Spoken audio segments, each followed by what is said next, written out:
আসসালামু আলাইকুম রহমতুল্লাহি বারাকাতুহু।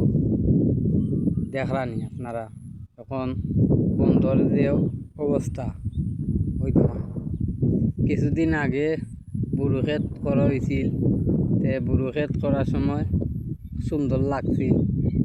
এর বাদে ধান কাটা হয়েছে, ধান কাটার পরে এখন তখন জমিনের অবস্থা এখন আরবার নতুন করিয়া ও গাড়ি নামানি হয়েছে। আরবার নতুন করি এখন আবার হাল বাওয়া হইব। এখন আগুন মাইয়া করইব গ্রান মাছর ধান রইব, হাল বাওয়া হইব বুঝছেন। আরো সুন্দর লাগে, এখন এক সুন্দর লাগে। ধান তাহলে এক সুন্দর লাগে, বা ধান খাটিলেইলে আরো সুন্দর লাগে। এখন হাল বাওয়ার এখন আরো সুন্দর লাগে। আরবার যখন কিছুদিন পরে যাবা আরবার রুয়ানি লাগানি হইব, রুয়া লাগাইলে যাবা আরো সুন্দর লাগবে। এভাবেই আল্লাহর দুনিয়ায় আল্লাহর বন্ধ অকল তরে বুঝছেন। তার এই যে কর পথ খুঁজার আল্লাহ পথ দেখাইয়া দিছেন।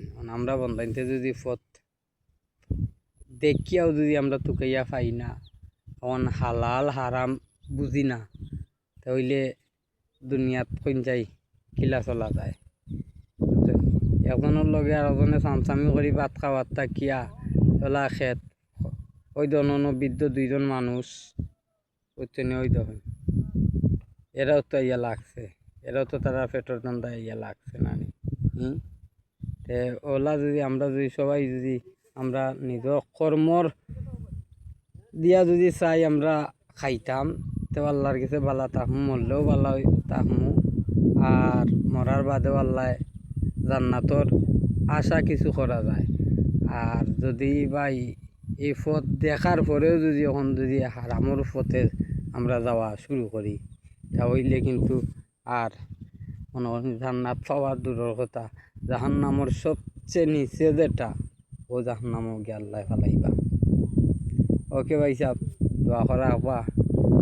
আর আল্লাহ আরও সুন্দর করে দেখমু, আরও সুন্দর সুন্দর ভিডিও দিতাম পারিনি ইনশাল্লাহ। দোয়া রাখুন। আসসালামু আলাইকুম।